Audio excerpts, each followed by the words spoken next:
New chapter in the Srimad Bhagavatam. This is Canto 3, Part 1, and new chapter is 14th. Now, in the 14th chapter, we are going to learn about certain things. The creation of demonic forces. How did the demonic forces come into the picture? This is what we are going to learn today. See, when we say demonic forces, these are negative qualities of humankind. That means today we have a positive outlook which is called the divine quality, and on the other side we have a demonic quality. So both these qualities come into the picture. So how do they come about? We are going to learn. So this is a new chapter. This is chapter 14, and it is called Pregnancy of Diti in the Evening. Here the emphasis is on evening, and second thing is the character over here is called Diti. So who are these people?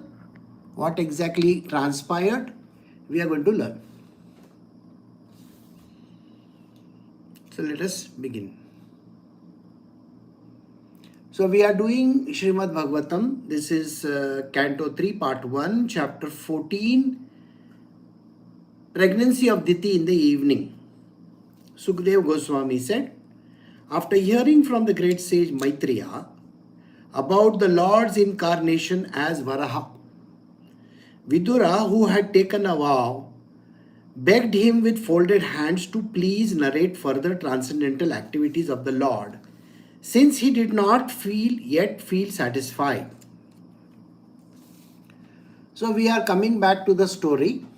Now here the story states that there was Vidura in front of Maitreya Muni, and he was asking Maitreya Muni some questions, the answers for which were already given by Sri Krishna to Maitreya Muni, and Maitreya Muni was supposed to pass on these answers to Vidura and the world.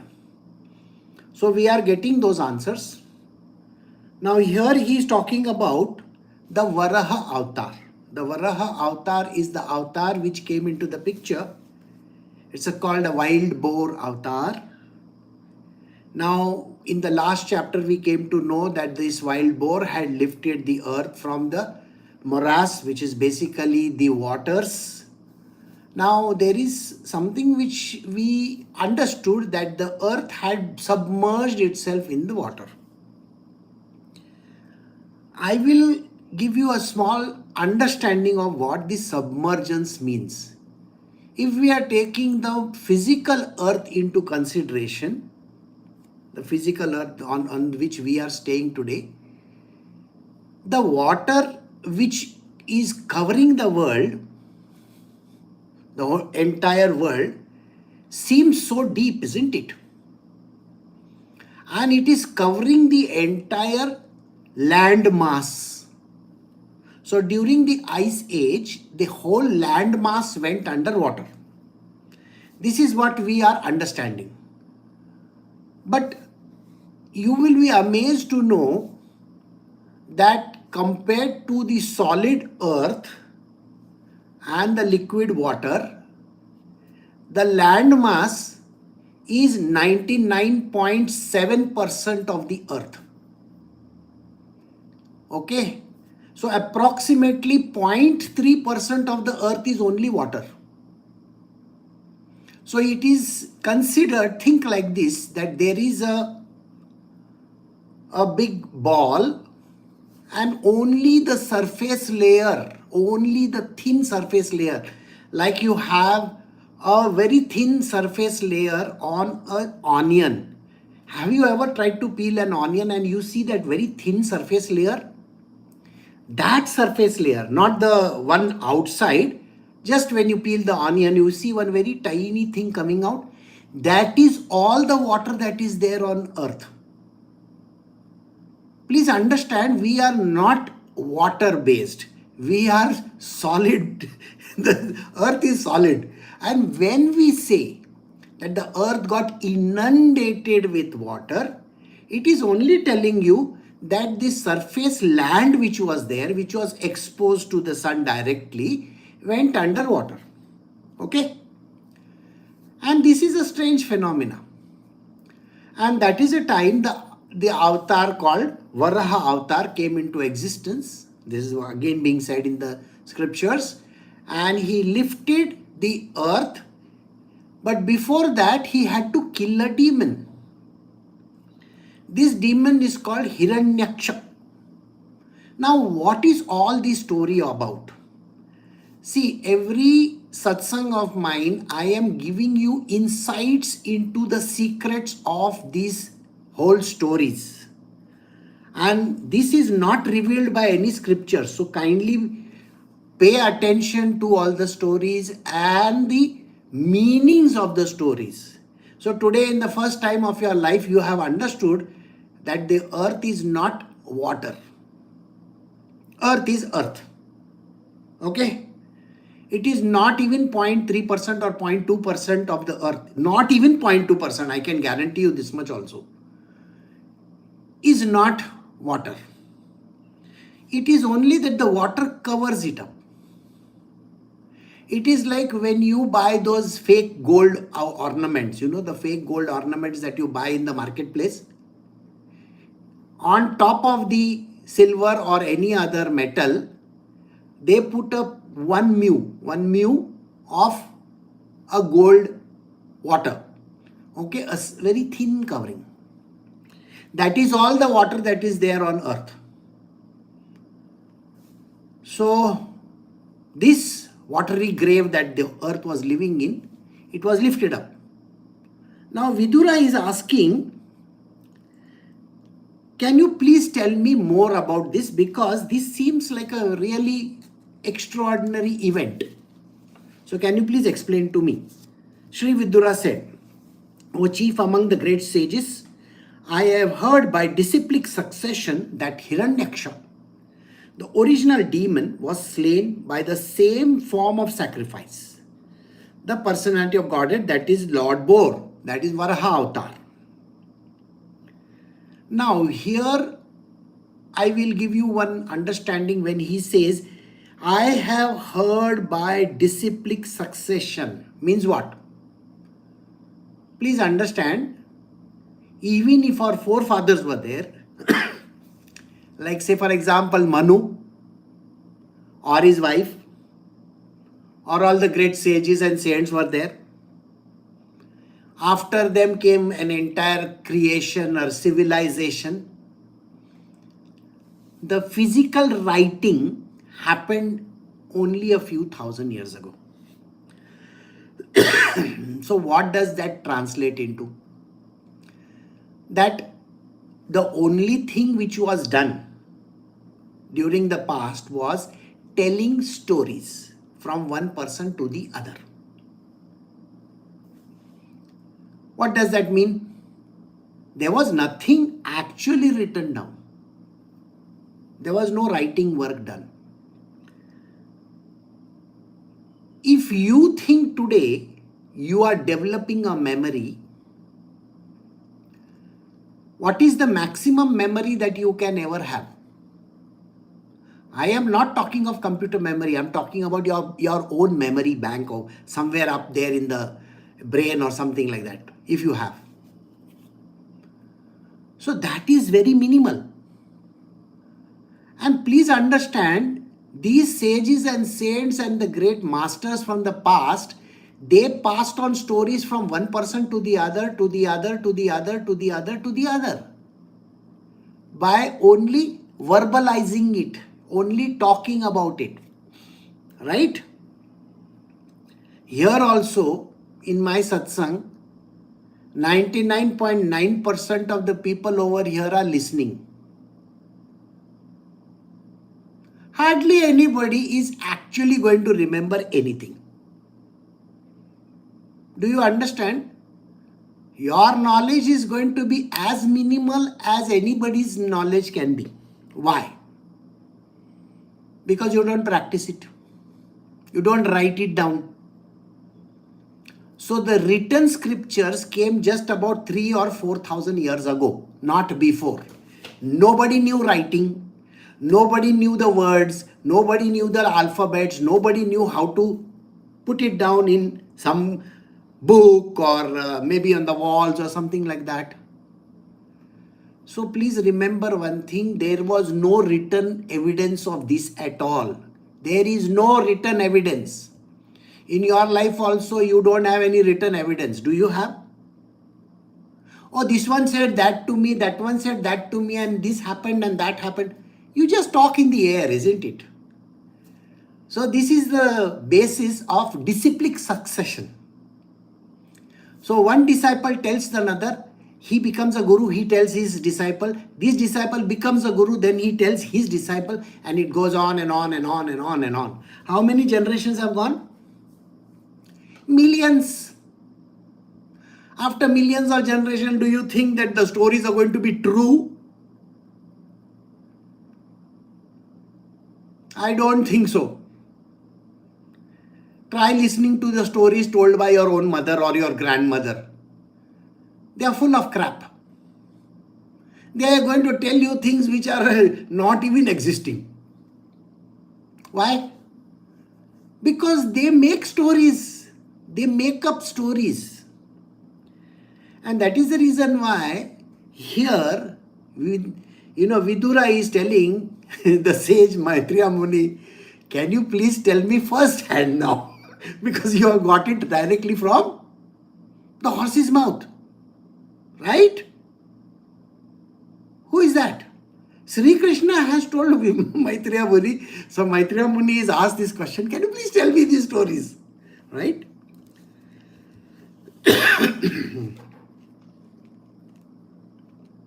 So we are doing verse 3 now. What was the reason, O Brahmana, for the fight between the demon king and Lord Boar while the Lord was lifting the earth as his pastime? We are going to go a little fast. Okay? My mind has become inquisitive and therefore I am not satisfied with hearing the narration of the Lord's appearance. Please therefore speak more and more to a devotee who is faithful.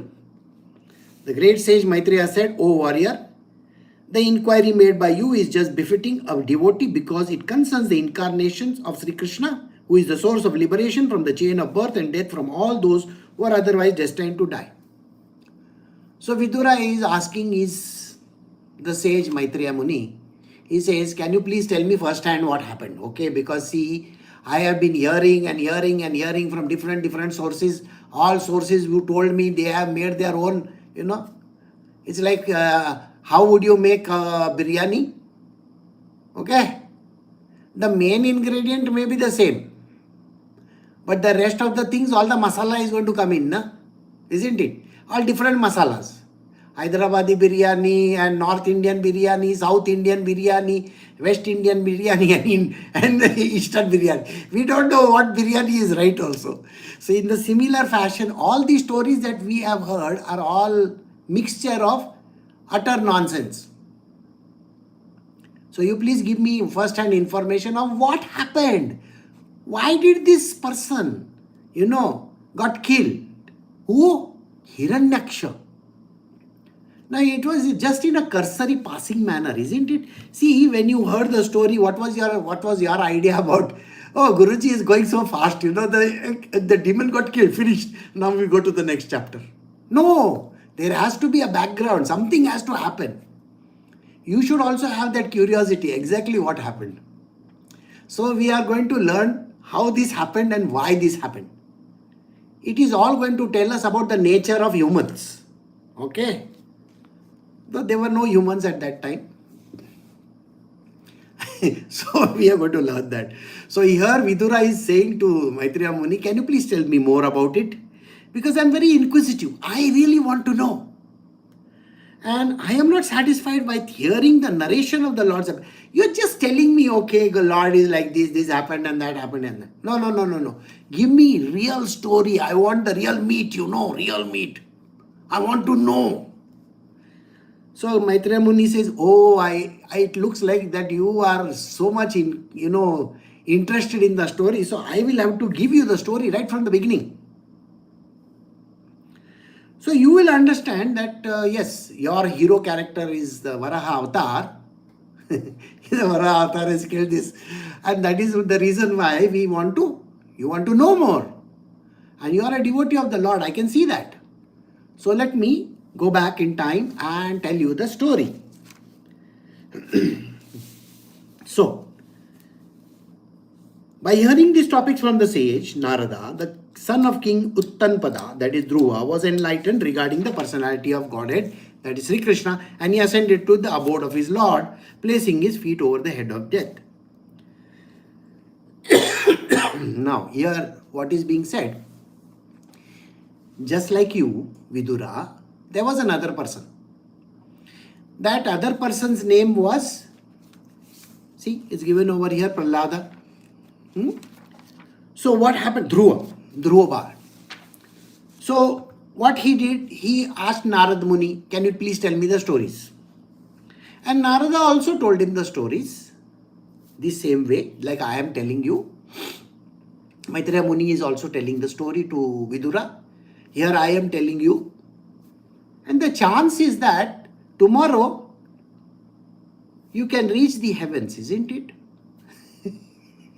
Or you can directly go to heaven. It's not that my stories are going to kill you. Okay? No, they are going to give you salvation. They are going to give you salvation and you can reach God. So that is basically what he is trying to say. The history of the fight between the Lord as a boar and the demon Hiranyaksha was heard by me in a long, long ago, as it was described by foremost of the demigods Brahma when he was questioned by the other demigods. Now here we are now starting with the story of how the demon came into the picture. Number one, why the particular avatar comes into the picture, because everybody is wondering, isn't it? Why is this avatar so strange? See, God can come in any avatar, right?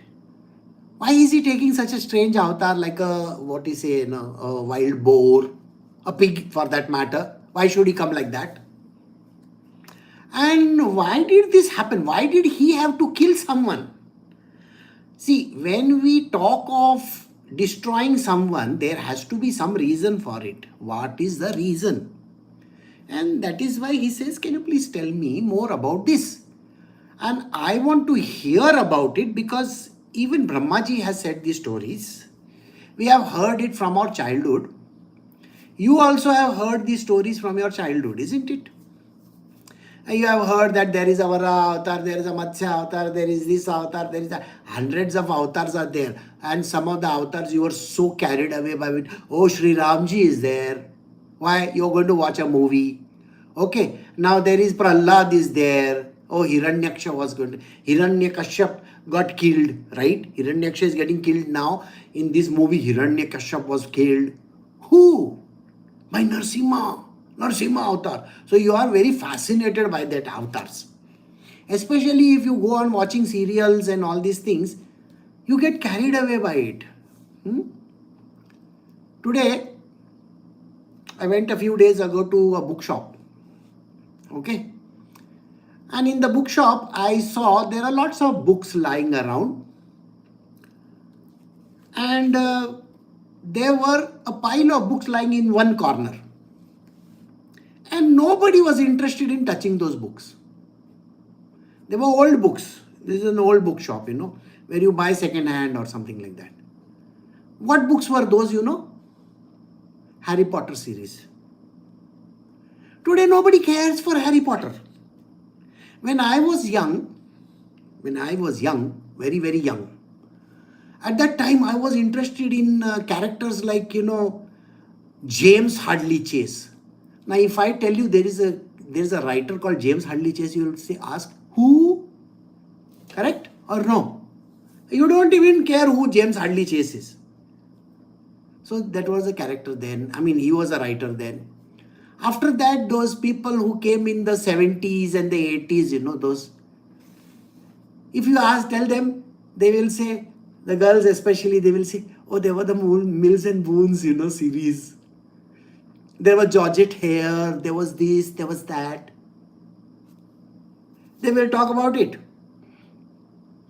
Now, if we ask a millennial, which is the book that you would like to, think about? Oh, 50 Shades. Today, nobody gives a damn to those books. What does it tell you? That this interest is there only for a time being. Today, your interest in, all these avatars, if you go to watch a movie, there is a movie going to be there, and it is telling you about how Hiranyakashipu was killed by an avatar. You are very much interested. There are demonic characters, and then there are those goddesses from the villages. There are fantastic movies which have come out. And those goddesses are very fierce, and they kill, and they do this, and they do that. You are interested in it. During my college days, I was interested in The Exorcist and The Omen.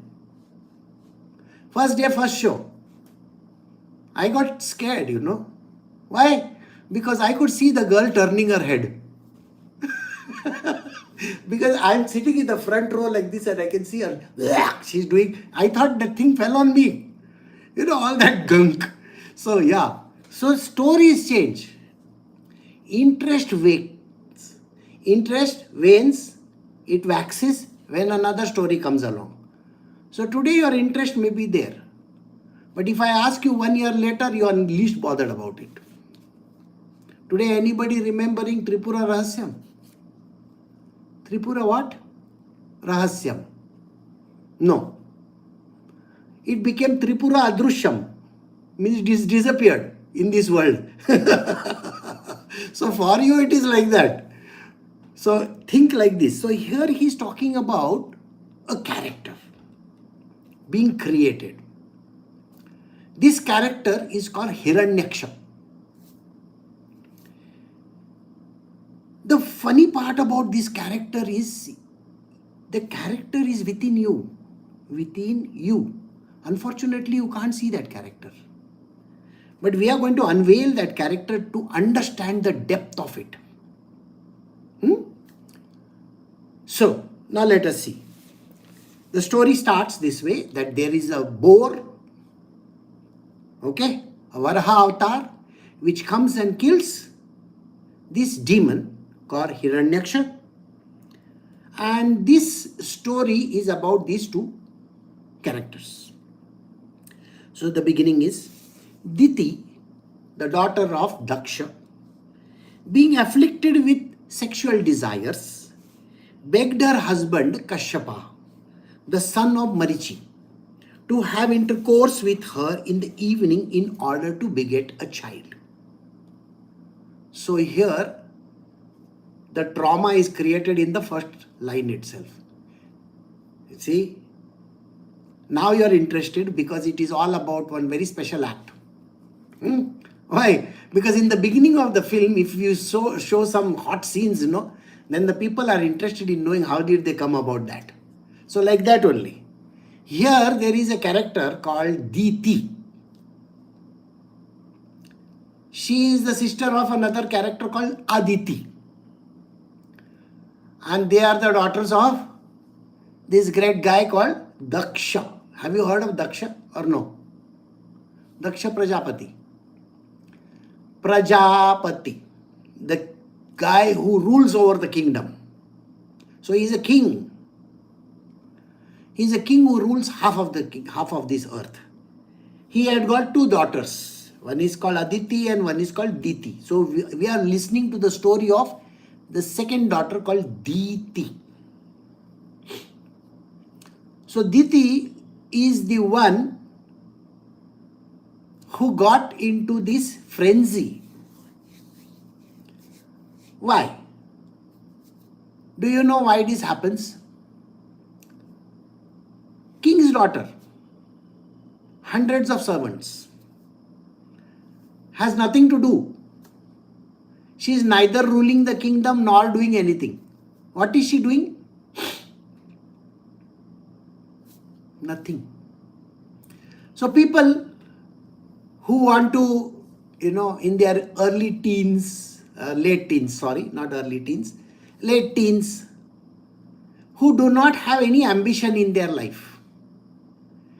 They are only interested in two things. One is to find someone who can make love to them 24/7. Number one.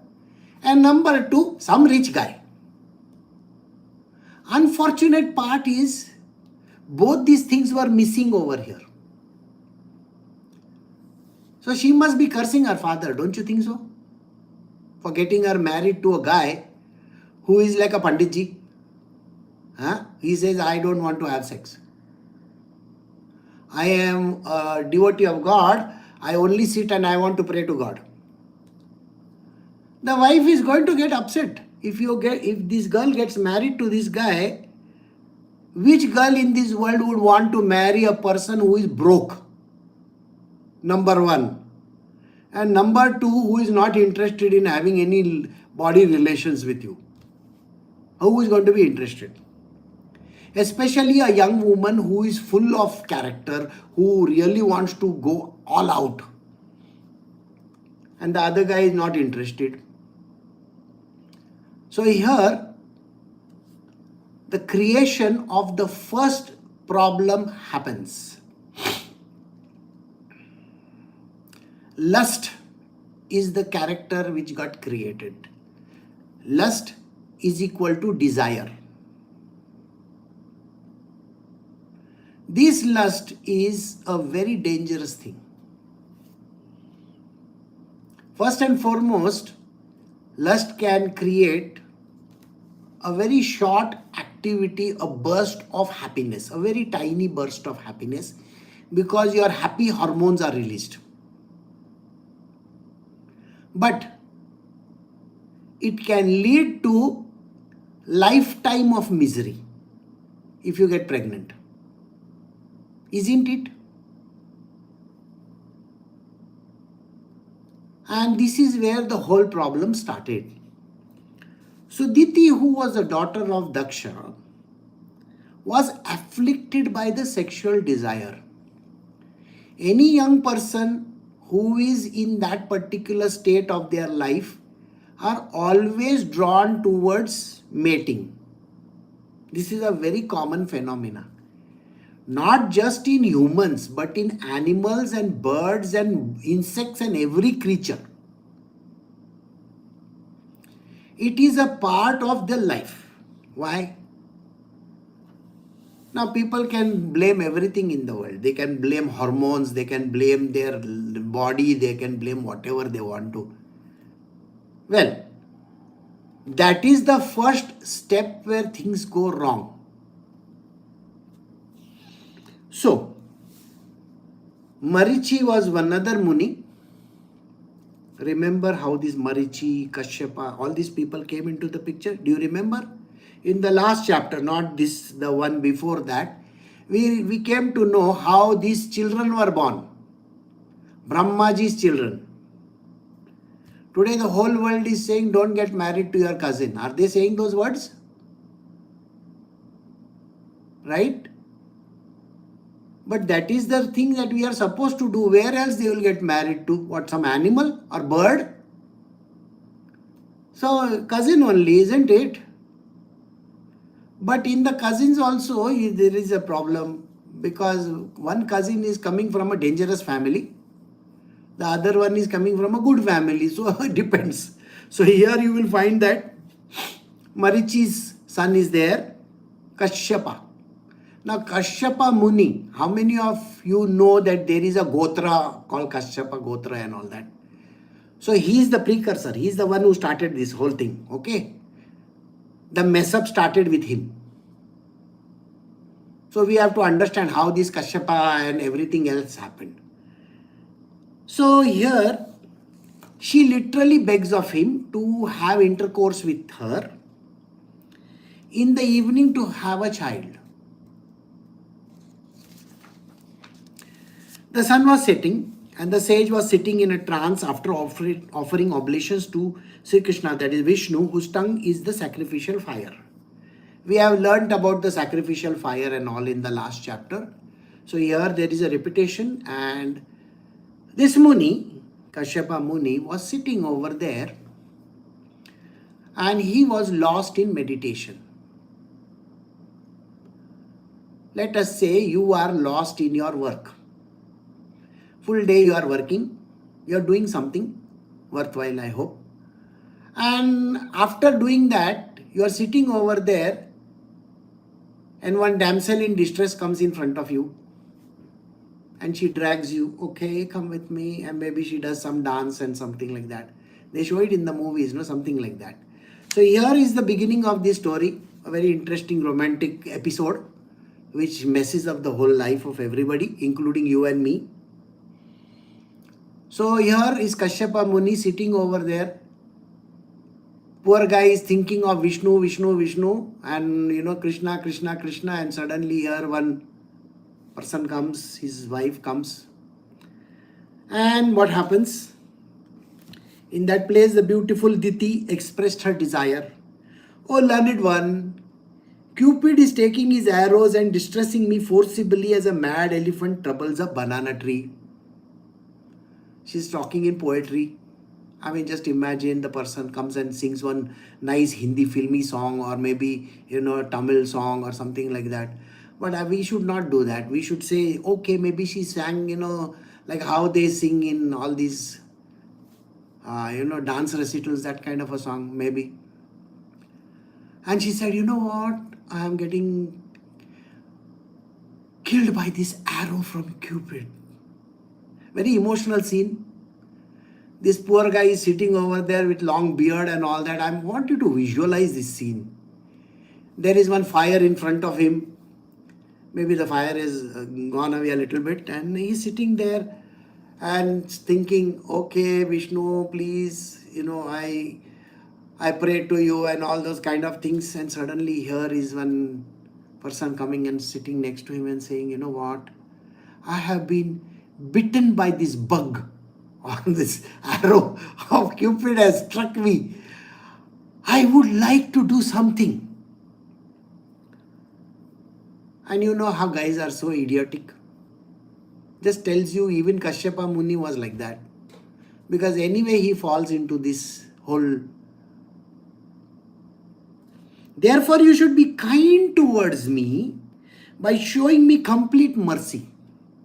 I desire to have sons, and I am much distressed by seeing the opulence of my co-wives. By performing this act, you will become happy. Logic is so perfect. So Diti's logic says, see, if you come and have sex with me, then the children that we are going to produce, because see, I'm going to be the mother of all these children, isn't it? And she is not talking of one, she's talking of many, a whole race of them. And what is the reason for her to do that? Empty mind is a devil's workshop. What is the devil's workshop over here? There are other wives of yours, 14 of them if I am not mistaken. You have had some jolly sex with them, and you have had children with them. What about me? You have not had any with me. So the first bug that hits the system is called jealousy. So she says, you had nice time, frolicking time with those girls, and all those daughters, my own sisters, by the way. And I have not had any of those things. In this world also, the world is like this only.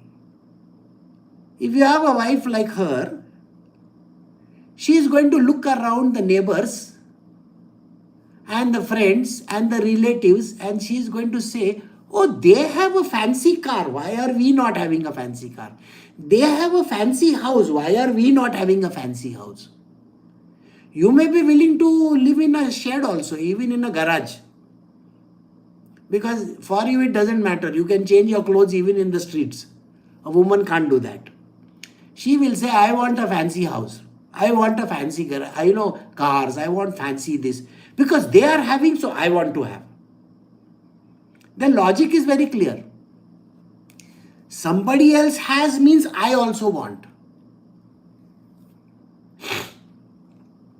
Do you understand this? The logic is perfect because her need of the hour is to get that same thing which those others have. And she is promising, who? Kashyapa Muni, I will also have good children, fancy children, don't worry. My children are going to be fantastic. So please kindly perform this act and then you are going to be happy about it. So we will buy a fancy car, we'll go and buy a Mercedes Benz, or we will buy a BMW because the neighbors have, everybody else has, you don't have, you have some small Maruti 800. So can we buy some fancy car please?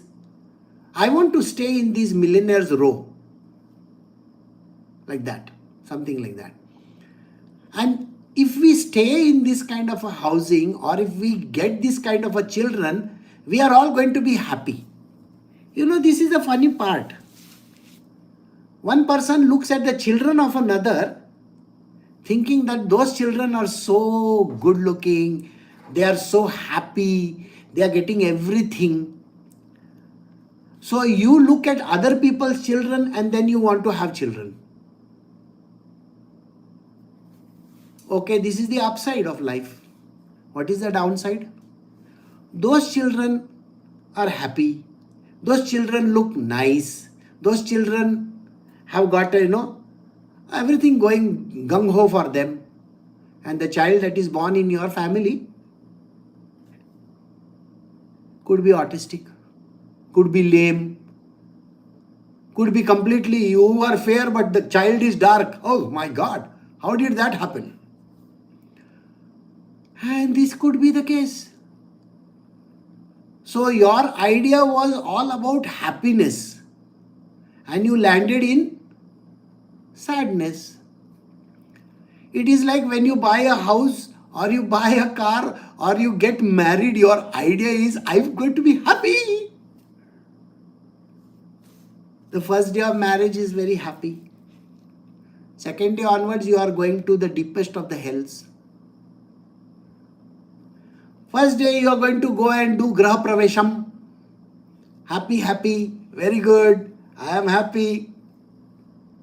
Second day onwards, you are thinking of EMIs. Where am I going to pay EMIs? Where am I going to pay EMIs? Where am I going to pay EMIs? There is a guy in, around 40s, 50s or something like that. He bought a fancy flat.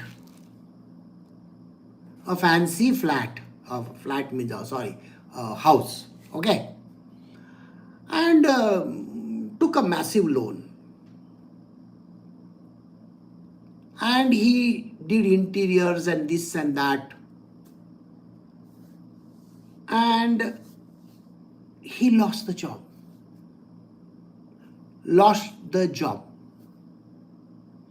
Today, because of AI and various other reasons, people are losing jobs left, right and center. For the last 6 months, he had no job.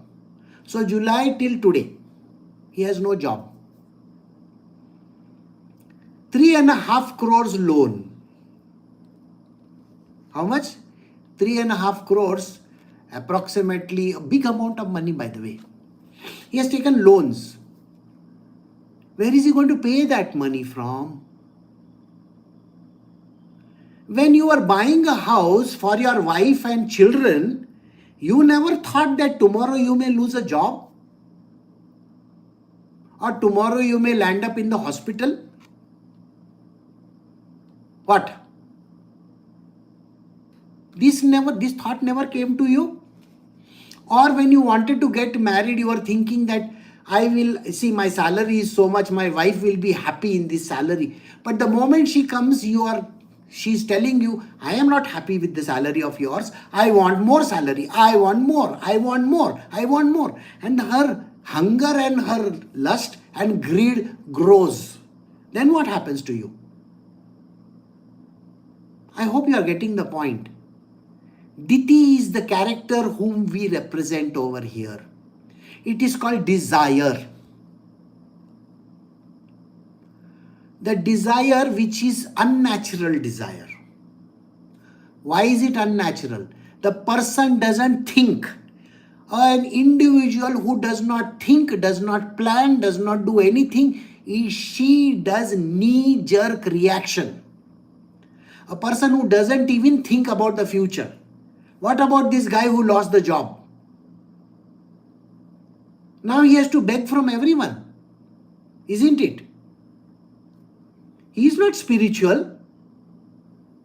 Spiritual people are like, fakir. They can live even on the streets. But those who are material worldly people have to think 100 times before they take any big step in their life.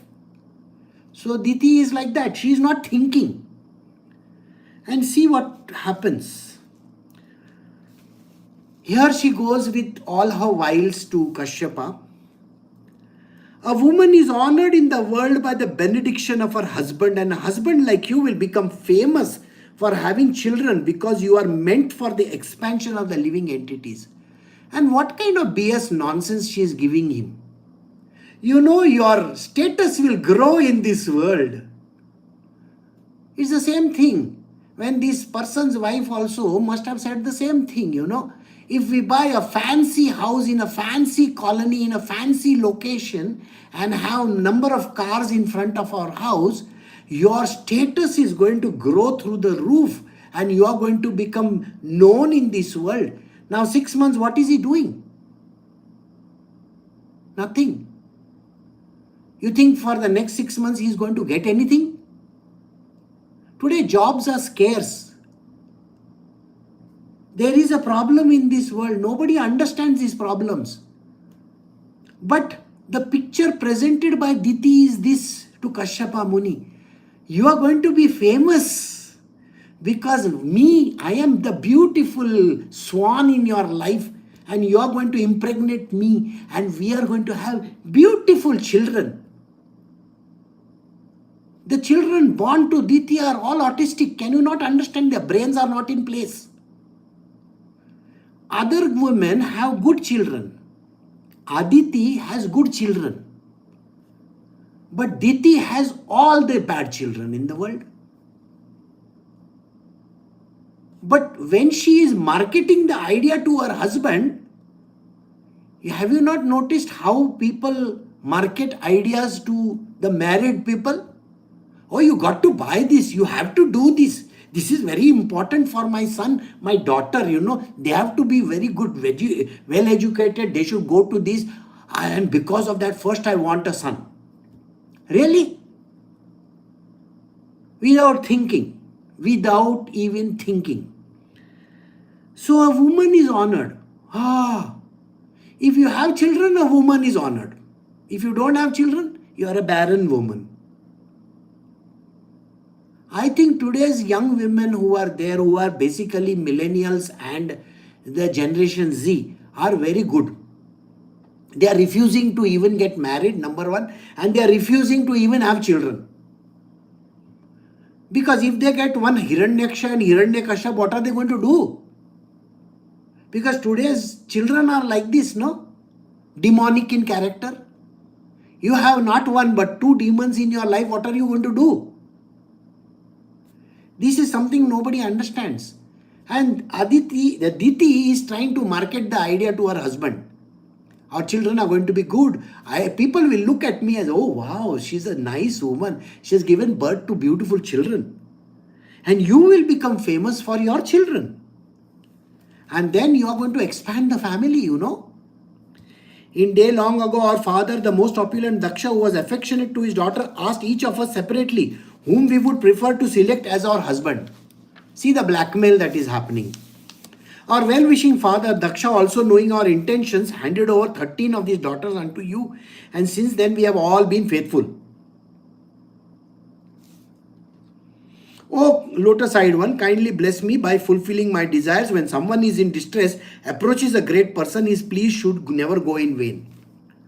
It's a very common thing which a woman does. She says, if the man is not willing to do, or if he is keeping quiet, she will come with her own stories. You know, I would have got 100 other people that I could have married. But I chose you. I chose you, you know. For me, you are the best person in the world. So because I have chosen you, that's why you should have sex with me. See the logic. And my father put his trust in you. My father gifted you with things. And not one. 13 other daughters he gave. Total 14 daughters he gave to one person. If something goes wrong, who is to be blamed? Not me, my father. Got the point? Very easy thing for people to do. My father messed up my life by getting me married to you. That is a statement that will come later on. I am very pure in everything, see? And that is the last statement. Hey? Since then we have all been faithful. Oh, you are doing a great job being faithful, is it? The woman is telling the man, I have been faithful to you. I have not gone around sleeping around. This is what she is telling him. This is a very ridiculous thing a person can talk. Because in the common parlance, it is just trying to market yourself. You know, it's not good. So she says, first thing this is all blackmail story, you know. My father was kind enough. Kind enough? Please understand, nobody was willing to marry you all. That story that she's there, nobody knows. And that too 14 daughters. So sad, no? So they found one person who was willing to go and put his head on the chopping block. And that was Kashyapa Muni. They went to Marichi. And they told Marichi, Marichi, you have one son, no? I want to give him all my 14 daughters. And we were so, generous to you. Generous to whom? That you got to marry these 14 girls. I am one of them. And my father's intentions were very good. And we have all been very faithful. So please bless me with this desire of mine. Have sex with me. And if somebody, now one more, we call in Hindi Petra. Petra means one more action which she is going to do so that other guy falls for it.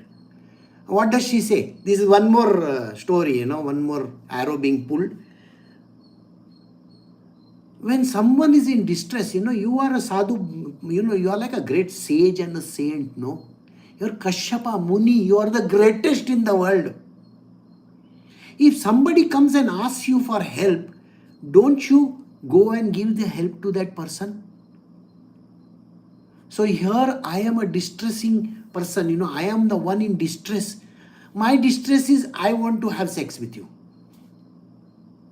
So can you please help me, help this person in distress? When someone in distress approaches a great person, his pleas should never go in vain. O hero, Vidura, Diti being thus afflicted by the contamination of lust and therefore poor and talkative was pacified by the son of Marichi in suitable words. So here, Marichi's son, who is Kashyapa Muni, who is sitting over there, he was in deep meditation, remember?